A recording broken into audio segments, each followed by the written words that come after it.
Salut à tous et à toutes et bienvenue aujourd'hui dans cette nouvelle vidéo. Nous allons voir une journée type de repas sain et équilibré que vous pourrez mettre en place chez vous de votre côté. Et également, nous allons voir ensemble quelques astuces pour optimiser son organisation tout en prenant en compte les contraintes du quotidien. En toute chose, on va rappeler ce que doit être un repas sain et équilibré. Alors, ce repas doit contenir trois éléments essentiels. Premièrement, une source de protéines. Pourquoi? Tout simplement, lorsque vous allez perdre du poids, vous allez perdre certes de la graisse, mais également vous risquez de perdre de la masse musculaire. Il faut savoir que le muscle consomme en général beaucoup d'énergie, beaucoup plus que la graisse, et donc est susceptible de capter pas mal de calories. Donc pour limiter la fonte musculaire et optimiser la perte de graisse, il va être vraiment important de consommer suffisamment de protéines au quotidien. Le deuxième point qui va être important de respecter, ça va être les féculents. Les féculents, ça va être votre source d'énergie tout au long de votre journée, donc il va être important d'en consommer suffisamment. Et enfin, il faudra consommer des légumineuses. Pourquoi? Parce que les légumes contiennent beaucoup de nutriments, de vitamines et de minéraux essentiels au bon fonctionnement de l'organisme et vous permettra tout simplement de rester en forme tout au long de la journée. Commençons maintenant avec le petit déjeuner. C'est un repas important qu'il ne faut surtout pas négliger car il va conditionner vraiment votre matinée. Malheureusement, j'ai encore beaucoup trop de personnes qui ont tendance à sauter le petit déjeuner, soit par manque de temps, soit pour autre raison. Donc vraiment important de prendre un déjeuner qui soit complet. Donc moi, ce que je fais concrètement pour vous montrer, je prépare mon petit déjeuner la veille. Donc avant d'aller me coucher, donc je vais préparer ma table. Donc je vais mettre le bol, assiette, couvert. Donc vraiment tous les éléments que j'aurai besoin pour mon petit déjeuner. Comme ça, au matin, le réveil, juste à poser mes pieds sous la table, à me servir et à manger. Parce que c'est vrai que parfois j'ai un peu la tête ailleurs. Donc au moins je ne perds pas de temps, je me sers, je mange et après je range. Donc au niveau maintenant de mon repas, généralement au petit déjeuner, il est relativement le même d'une journée à une autre. Sauf peut-être parfois le week-end où comme j'ai un peu plus de temps, je peux me permettre de cuisiner ou manger un peu autre chose. Mais dans mon petit déjeuner, donc je commence toujours par une boisson, donc soit du thé, soit du café, ou parfois un verre de jus d'orange, donc un verre de jus d'orange 100% pur jus. Également, ce que je prends, donc ça va être du muesli avec du lait d'amande. Donc le muesli, ça va être ma source de féculents, donc ma source d'énergie pour toute ma matinée. Avec ça, donc je vais prendre donc des protéines, donc avec du fromage blanc 0% que je vais mélanger avec quelques fruits rouges par exemple. Ou alors parfois je prends des œufs, donc ça peut être des œufs au plat, des œufs à la coque. Donc moi ça me dérange vraiment pas de manger salé le matin. Après ça dépend de vous, de vos goûts notamment. Donc bien sûr adapté selon votre cas. Et enfin donc je finis avec un fruit, donc par exemple une pomme, une poire, des abricots. Donc vraiment faites en fonction de vos goûts. Pour les plus pressés, il existe une solution qui est relativement intéressante qui est le smoothie. Donc le smoothie, c'est quoi? C'est tout simplement une boisson onctueuse à base de lait ou de yaourt auquel on va rajouter des fruits et on va mixer le tout. Alors moi, à cette recette-là, je rajoute du flocon d'avoine. Donc les flocons d'avoine qui va être tout simplement mes féculents, donc ma source d'énergie. Donc je vais mixer le lait ou le yaourt. Donc lorsque j'utilise du yaourt, ça va être du yaourt 0%. Avec ça, je vais rajouter les fruits. Donc généralement, c'est les fruits rouges parce que voilà, j'aime bien ça. Donc ensuite, à faire en fonction de vos goûts. Et avec les fruits, donc je vais mettre des flocons d'avoine que je vais mixer. Et en 2 minutes, donc vous avez votre dessert qui sera prêt. Vous avez juste à transverser donc le contenu donc dans une gourde. Et après, vous pouvez déguster donc votre petit déjeuner n'importe où, par exemple dans les transports en commun, dans le bus, dans la voiture, ou même au bureau. Voilà, c'est vraiment une technique qui est vraiment très intéressante et qui fait gagner vraiment pas mal de temps. Ensuite, nous avons les collations. Donc, les collations, c'est quoi? C'est tout simplement un petit encas qu'on va prendre entre deux repas. Donc, moi, je prends une collation le matin et une collation l'après-midi. Donc, celle du matin, c'est vers 10 heures, donc en milieu de matinée. Et la collation de l'après-midi, c'est vers 16 h 17 h, donc en milieu d'après-midi. Donc, pourquoi prendre collation? Si vous avez regardé la précédente vidéo, vous avez vu qu'il était important de bien répartir ces repas tout au long de la journée. Donc, en prenant un petit encas, en milieu de matinée et en milieu d'après-midi, on va faire en sorte de pouvoir limiter les fringales et donc de limiter le grignotage. Je vous rappelle que le grignotage, c'est vraiment quelque chose qui peut impacter négativement votre poids. Donc le fait d'avoir des repas qui soient bien répartis sur la journée est extrêmement important. Donc comment je prépare mes collations? Mes collations, je les prépare toujours la veille. Donc celle du matin et celle de l'après-midi est généralement la même. Donc du coup, je la prépare en double. Et comme ça, je mets tout ça dans mon sac. Comme ça, le matin, dès que je vais travailler, j'ai mon sac, tout est dedans et je pars sereinement travailler.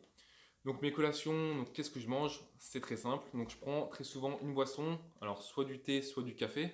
Voilà, en fonction de l'humeur du jour, on va dire. Ensuite, je prends un fruit.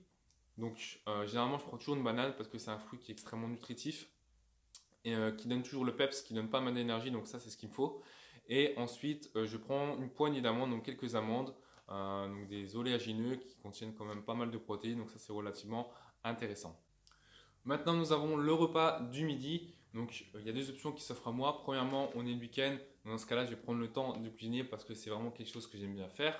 Sinon, on est en semaine et je dois aller travailler. Donc, dans ce cas-là, je vais essayer d'organiser au mieux et je vais préparer mes repas la veille. Donc, je vais cuisiner mes repas pour le lendemain, donc le lendemain midi. Et ce que je vais faire, c'est que je vais utiliser un outil, donc un objet qui est extrêmement intéressant, qui est le Tupperware. Parce que voilà, je vais cuisiner mon repas et ensuite je vais le mettre dans un Tupperware et je vais pouvoir le faire réchauffer à midi, donc durant ma pause de déjeuner, et je vais pouvoir consommer mon repas très simplement et très facilement. Donc, quels sont les avantages d'utiliser un Tupperware et puis de procéder ainsi? Premièrement, vous aurez un meilleur contrôle de vos repas parce que vous aurez préparé préalablement le repas donc, et également les portions dans vos Tupperware, donc vous aurez vraiment optimisé le tout. Deuxièmement, c'est quelque chose qui est beaucoup plus sain que d'aller manger à l'extérieur. Donc très souvent, on a tendance à se tourner vers des fast-food ou des restaurants. Donc c'est bien de temps en temps, mais pas forcément quotidiennement. Également, c'est moins cher, beaucoup plus économique que d'aller manger à l'extérieur. Et enfin, donc vous aurez un gain de temps, parce que voilà, moi j'ai juste à sortir mon Tupperware, à le faire réchauffer au micro-ondes, très simplement, et à le consommer de suite. Donc maintenant pour le menu, ça va être également très simple. On va partir sur de la pomme de terre douce cuite à l'eau. En termes de légumes, de l'aubergine. Et enfin, en protéines, on va partir sur du blanc de poulet. Donc pour le dessert, c'est très simple. Soit on prend un fruit, soit on prend du yaourt 0%. Donc libre à vous de choisir. Pour le repas du soir, c'est tout simplement la même chose. Donc on va partir sur du blé concassé. Ensuite, on va opter pour du beefsteak. Donc ici, on a de la viande rouge. Donc sur le repas précédent, on avait de la viande blanche. Donc très très important de varier également les sources de protéines et puis les aliments en général. Donc pas forcément toujours manger la même chose. Et ensuite, en termes de légumes, on a des brocolis. Donc les brocolis, c'est des légumes qui sont très faibles au niveau calories. Donc vraiment très important pour la perte de graisse. Donc en dessert, vous pouvez soit opter pour un yaourt, soit pour des fruits. Donc des fruits est toujours une très bonne option en dessert. Maintenant, quelques conseils et astuces. Donc premièrement, le fait de boire suffisamment d'eau par jour. Donc il est recommandé au moins 1,5 litre d'eau. Malheureusement, on a la mauvaise habitude de boire seulement que lorsqu'on a soif, alors qu'il est important de rester hydraté tout au long de la journée. Donc moi, ce que je fais, c'est que au travail, le matin, je me remplis toujours une grosse bouteille d'eau que je mets sur le côté de mon bureau. Comme ça, au fil du temps, je prends la bouteille et je bois un peu tout au long de la journée. Si vous trouvez que l'eau est un peu fade, ce que vous pouvez faire, c'est infuser l'eau avec des fruits ou des feuilles de menthe, par exemple. Donc, vous avez juste à prendre votre verre, donc vous découpez quelques rondelles de citron, par exemple, ou d'orange. Vous disposez ces rondelles tout au fond de votre verre et ensuite vous versez l'eau par-dessus. Comme ça va donner un peu plus de goût à l'eau en général. Et vous pouvez même y rajouter quelques feuilles de menthe. Donc, cela vous permettra de donner un peu plus de saveur à l'eau. Et essayez également d'éviter au maximum l'eau aromatisée parce qu'elle contient en général beaucoup de sucre. Deuxième point, c'est le fait de bien sélectionner ses aliments. Donc ça, c'est également quelque chose de très important. Le fait tout d'abord d'éviter les aliments industriels. Donc ça, on en a déjà parlé précédemment donc dans les autres vidéos.